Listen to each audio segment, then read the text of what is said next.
आज वेळागर तालुका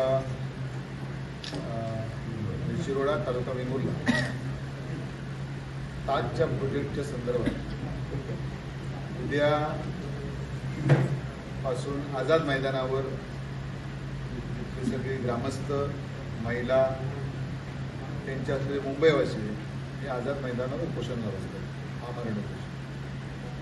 तसंच त्यांच्या ज्या महिला भगिनी आहेत तिथल्या आणि मुलं तिथल्या खाडीमध्ये राहून उभं राहून तिथे ते त्या आंदोलनाला पाठिंबा देतात. माझा या निमित्ताने शासनाला एकच प्रश्न या ठिकाणी आहे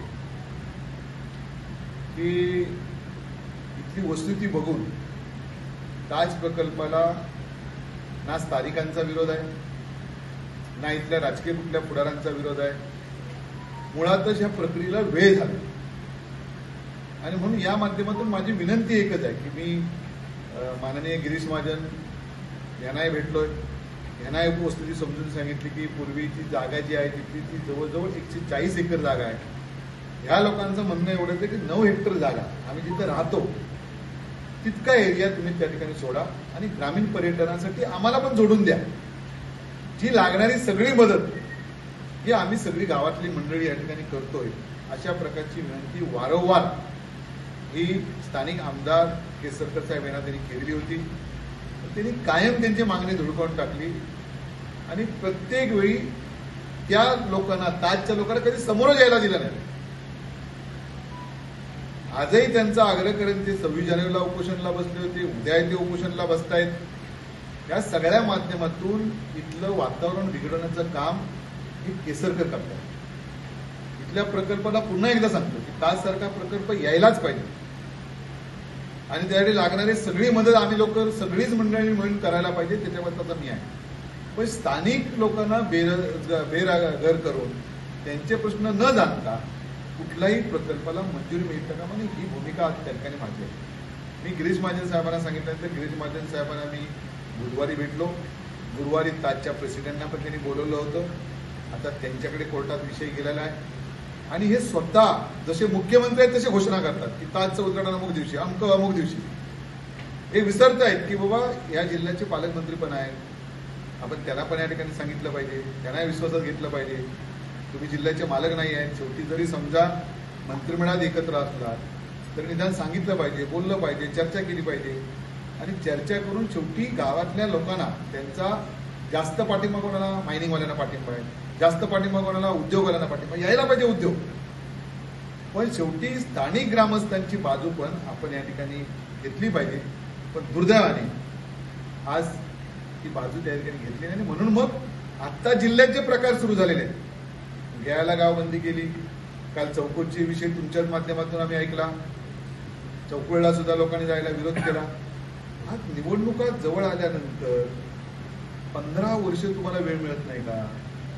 15 वर्षातले 8 वर्ष तुम्ही मंत्री, तरी तुम्ही त्या ठिकाणी तुम्हाला वेळ का मिळत नाही? ऐन वेळी पालकमंत्र्यांचा जनता दरबार असताना सुद्धा तुम्ही का अट्टास करता? इतर वेळी तुम्हाला युती पाहिजे, युतीतच आम्ही लढवली गेली पाहिजे, युतीच्या बाहेर कोणी असता कामा नये, नाही तर मग कारवाई होईल. तुम्ही कोण आहात? तुमचा काय संबंध आमच्या पार्टीशी? शेवटी प्रश्न असा आहे की प्रत्येकाला आपापली पार्टी वाढवण्याचा अधिकार आहे. याचा अर्थ असा नाही की तुम्ही येऊन दादागिरी करता. पालकमंत्र्यांचा जनता दरबार हा जवळजवळ 15 दिवस अगोदर ठरलेला होता. तुम्ही उद्याची तारीख घ्या, परवाची तारीख घ्या, नंतर तारीख घेऊन हा विषय सोडवता आला असता. आमचा काय त्या घ्यायला किंवा ह्या सगळ्या गोष्टीला विरोध नाही. कारण हे आता 2 प्रश्न तरी अंतिम टप्प्यात आहेत. तो निर्णय घेऊन आता कलेक्टर तिकडे गेले. चौकोचा प्रश्न त्याच्यानंतरचा टप्पा आहे. हरकत नाही, ते सुटलेच पाहिजे. त्याला सुद्धा 15 वर्षाच्या तुमच्या आमदारकीच्या काळात तुम्हाला यश मिळत नाही, हे कोणाचं हे आहे? त्यामुळे आम्ही आज असं ठरवलं की हे जिल्ह्यातले काही विषय आहेत. मुख्यमंत्र्यांना जे त्या ठिकाणी जाऊन सांग, शेवटी ह्या राज्याचे मुख्यमंत्री प्रमुख असतात आणि ठीक आहे त्यांच्या शिंदे गटाचे ते आहेत, प्रवक्ते आहेत म्हणून कदाचित मुख्यमंत्र्यांना वेळ देत असतील. पण मुख्यमंत्र्यांना विनंती करणार आहे की शेवटी जर आपण तुम्ही युती म्हणता तर अशा प्रकारचे विषय असतील जिल्ह्याच्या पालकमंत्र्यांना, जिल्ह्यातले पदाधिकारी आहेत त्यांना बरोबर घेऊन हे प्रश्न सोडवण्यासाठी प्रयत्न या ठिकाणी व्हायला पाहिजेत, तरच उद्या ही एकोप येणार आहे. आज आम्ही परवा आमच्या रत्नागिरीला भाषणं केली आमच्या सगळ्या नेत्यांनी. 20 तारीखला युतीचा मेळावा घ्या, पण मनत जर साधली नाही गेली नाही युतीचा मेळावा घेऊन उपयोग काय? कोणावर युती करणार? या माणसावर युती करणार आहे? ज्यांनी या विधानसभेचं नुकसान केलं त्या माणसावर कशी युती करणार आहे आम्ही? आमचा प्रश्न एवढंच आहे की जसा गयाचा, चौकूचा किंवा आंबोलीचा विषय, आणि आता जे मगाशी आमच्या अमोलने सांगितली गोष्ट ती खरी आहे. तुम्ही तुमच्या अट्टासापायी, मोठेपणापायी ही जी 26 जुलै 2023ला जो GR निघाला त्याच्यामध्ये स्थानिक आमदार हे जे असले पाहिजे, कलेक्टर असले पाहिजेत, म्हणजे आज प्रस्ताव तयार झाला. पण ही अडवाअडवीची जी भाषा आहे, मग तुम्हाला 1 वर्ष कोणी रोखलं? तुमच्या हातात आज तारीख किती आहे? 1 वर्षापेक्षा अधिक काळ होऊन गेलाय. तुम्हाला चौकूची इतका पुळका होता, चौकूचा प्रश्न सोडवायचा, आंबोलीचा प्रश्न सोडवायचा आहे, गयाचा प्रश्न सोडवायचा, सोडवा ना. तुम्ही स्थानिक आमदार मंत्री आहात, पण तरी पण तो सुटला नाही. 1 वर्षानंतर जे प्रयत्न पालकमंत्र्यांच्या माध्यमातून पुन्हा एकदा नव्याने ते लोक भेटल्यानंतर सुरू झाल्यानंतर तुम्ही पुन्हा या ठिकाणी हे करताय. दुसरा विषय असा की आज आपण एक विषय कदाचित संजू कोणी हाताळला असेल मला माहित नाही. लाडकी बहीण योजना आता लोकांच्या खात्यात पैसे पण जमा व्हायला सुरुवात झाली. आपल्या ह्या 3 विधानसभा आहेत. एका ठिकाणी सौ संजना सावंत ह्या आमच्या कणकवलीच्या अध्यक्ष आहेत, कुडाच्या अध्यक्ष आमच्या वालालकर मॅडम आहेत, सुप्रिया वालालकर, आणि श्वेता कोरगावकर आमच्या होत्या. तिथं तुमचा आग्रह का? एवढी छोटी कमिटी म्हटली तर कमिटी मोठी आहे. एखाद्या कार्यकर्त्याचं नाव सुचवलं असतं तर आम्ही समजू शकलो असतो. एखाद्या तुमची ऍडव्होकेट गीता कोल सावंतीचं नाव सुचवलं असतं आम्ही समजू शकलो असतो. पण तुमचा आग्रह मी तिथे असला पाहिजे. एवढ्यासाठी भांडण? म्हणजे आज तुमची बरोबरी ही आमची संजना सावंत, आमची सुप्रिया वालालकर याच्या तुलनेत येऊन बसलात तुम्ही. तुम्ही जरा तरी विचार करणार आहात की नाही?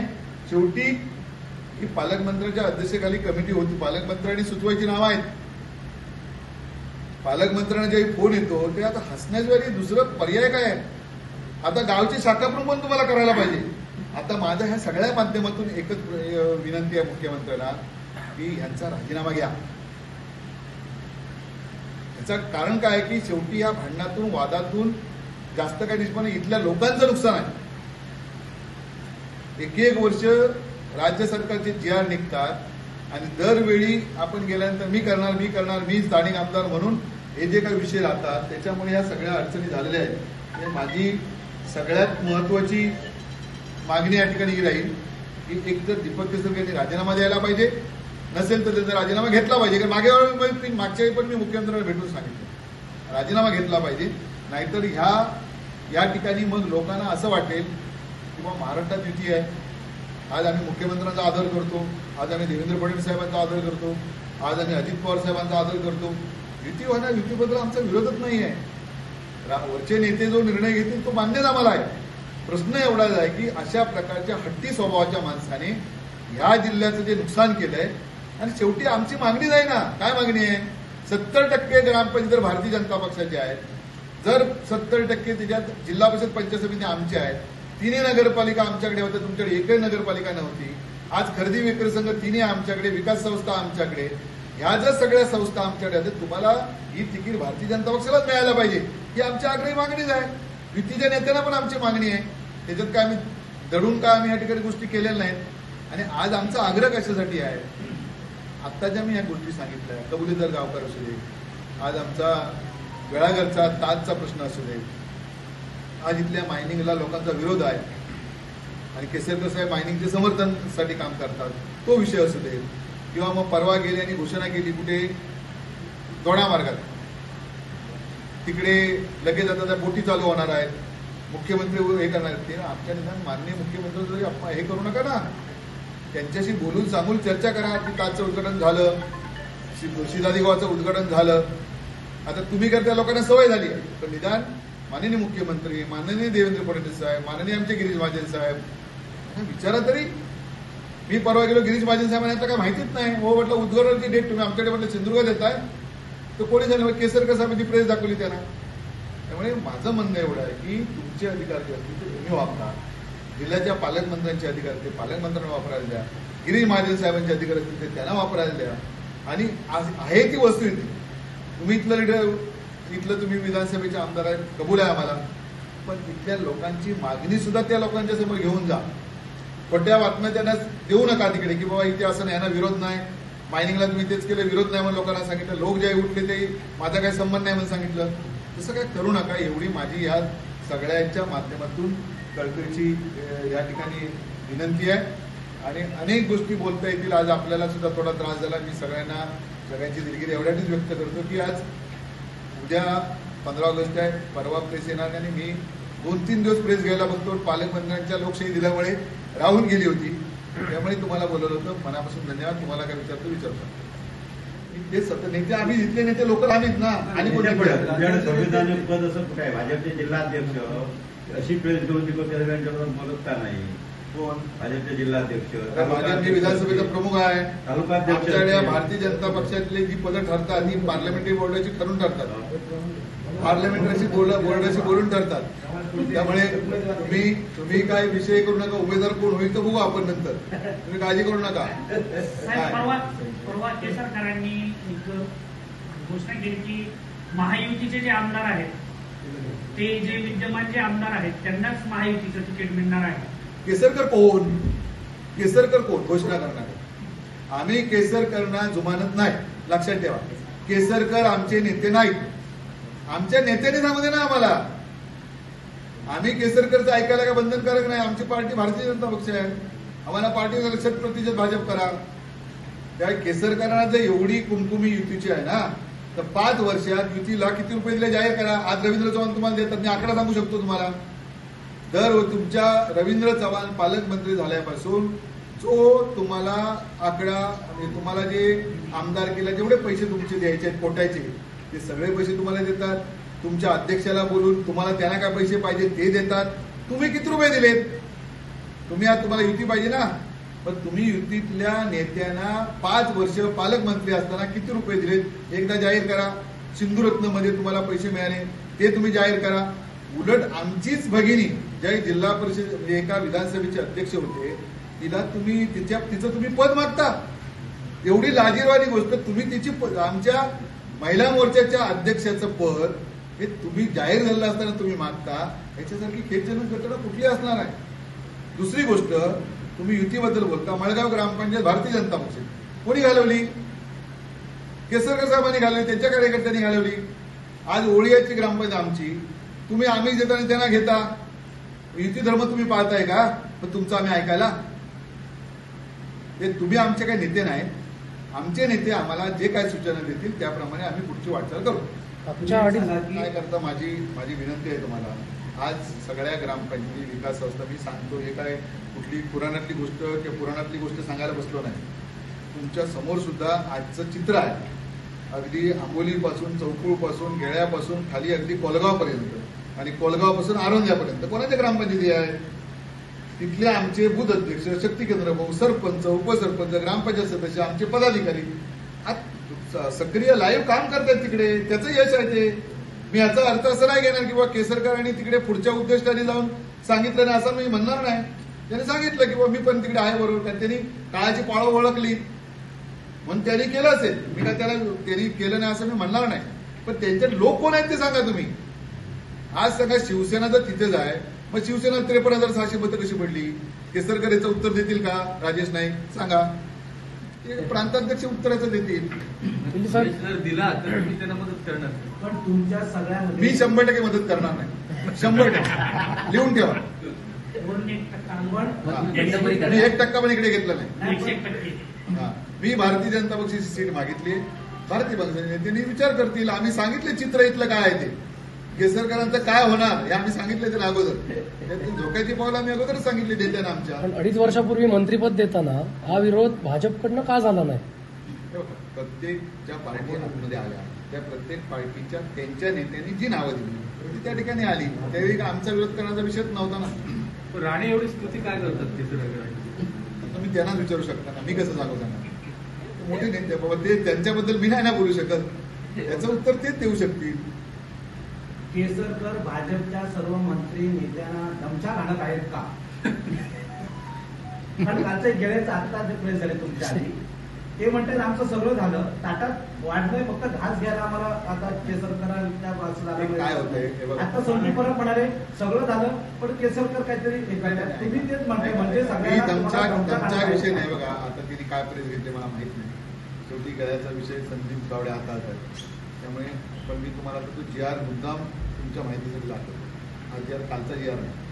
हा जी आर पुन्हा सांगतो 26 जुलै 2023 चा जी आर. 13 महिने. आता काय होतं की अधिकारी एखादीची मांडणी करताना अधिकाऱ्यांनी ही गोष्ट नजरेत आणून द्यायला पाहिजे. आता सगळ्या जी आरचा अभ्यास हा का प्रत्येक जण आपण या ठिकाणी करत नाही. तर काल ज्यावेळी काही लोक अडचणी झाले तरी तो जी आर माझ्याकडे आला.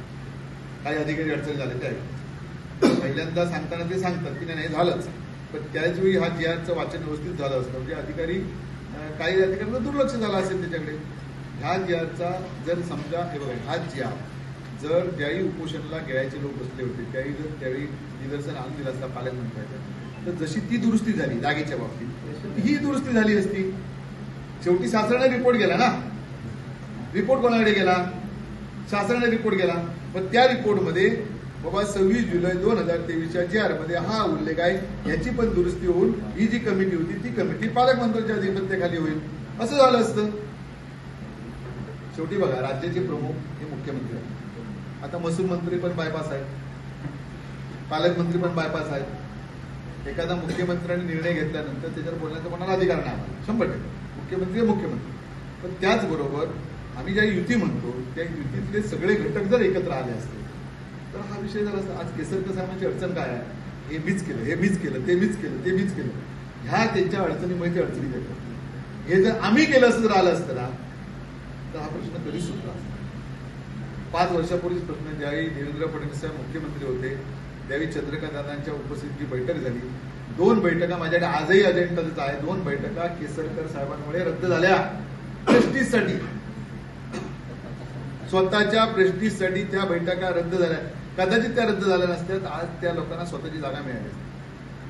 कावळेसाहेब पॉईंटवर काही राजकीय नेते साध असू देत किंवा आता या आंबोलीचा विषय असू देत, दोन्ही ठिकाणी जागा आरक्षण कोणी ठेवल्या? शासन करेल ना. कलेक्टर काय करतात मग? त्यांना ज्या पुढच्या फ्युचरसाठी ऑफिसर पाहिजेत, काय पाहिजेत, उद्या वाढणारं शहर आहे, याच्यासाठी नियोजन कोणी करायचं असतं? प्रशासनाने नियोजन करायचं आहे. पण तुम्ही ही जागा ठेवा, ती जागा ठेवा, कशाला चॉईस तुम्ही करताय? 25 एकर ती कुठल्या कंपनीने मेनन अँड मेनन, ती जागा कशासाठी तुम्ही ठेवली? तुमचं लक्ष आहे असं म्हटलं तर चुकीचं, असं म्हटलं तर चालेल का?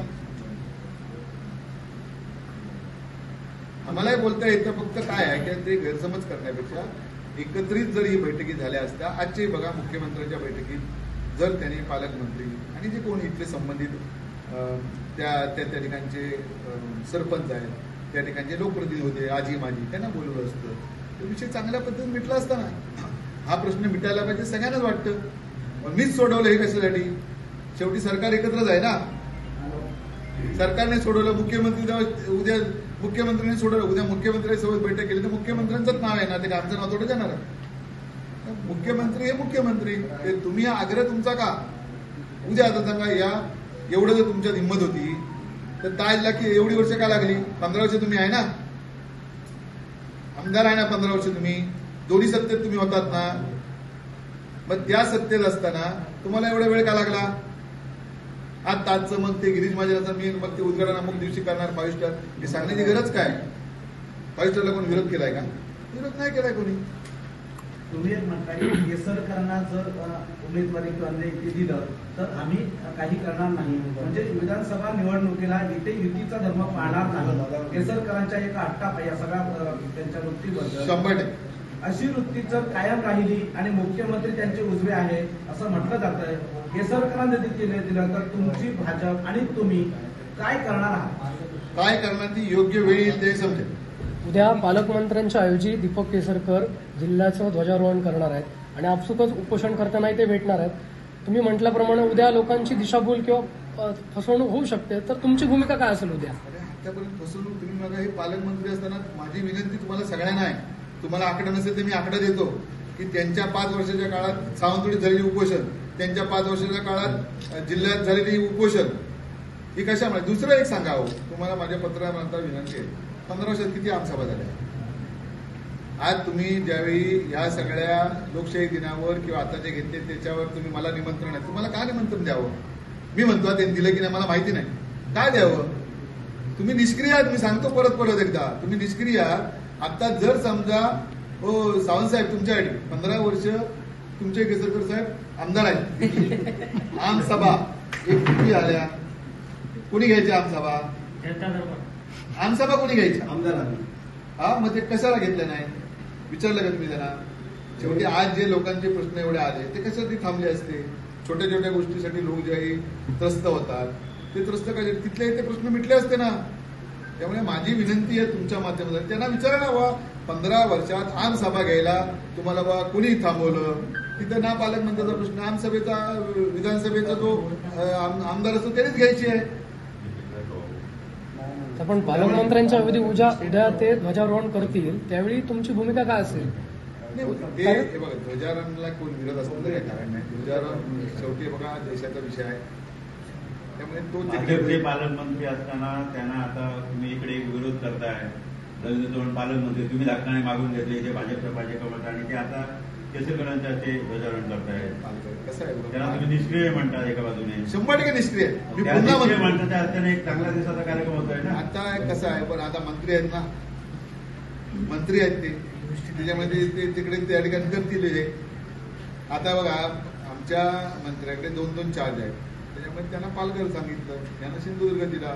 त्याला आवडला नाही का? एक दिवस तरी त्यांना आवडला. असं कसं पसंती विचार ना. सिंधुदुर्गाचे आहेत त्यामुळे असे पाहुणे कसे येतात पसंती नाही. आणि मुख्यमंत्री जातात असं ते परत म्हणतात दुसरे कोणतरी आहे. तुमच्या तो सुद्धा हट्ट असेल. कधीच हट्ट असेल. बघ आता राजेश लाटकर बरोबर समजते हट्ट असेल. साहेब तुम्ही